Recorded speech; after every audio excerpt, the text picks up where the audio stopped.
Allegations of corruption concerning bribery cases made to FIFA are still taking place. Accusations have been made against 3 senior officials by the ISL by European media for accepting secret payments. This was reported by 3 media outlets, including the BBC, claiming to have access to a secret ISL documents about the matter. Despite that ISL and its mother agency ISMM were in debt, Swiss law stayed in control, although FIFA faced a financial crisis in 2001.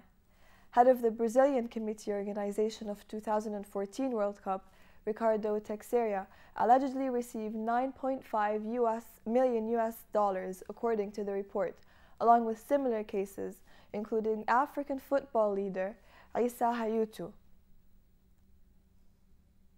The BBC was asked to release evidence about claims mentioned in their show Panorama, which aired last Monday, as the IOC state they will not tolerate corruption.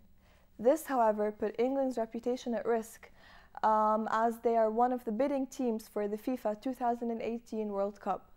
FIFA's Ethics Committee found no evidence against joint bidding teams Spain, Portugal, or Qatar, although these secret payments were not illegal under Swiss law.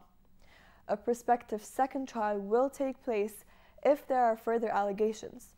Prosecutors, however, closed the file in June 2008 after damages were paid for by the defendants. Farah Najjar, AUC News.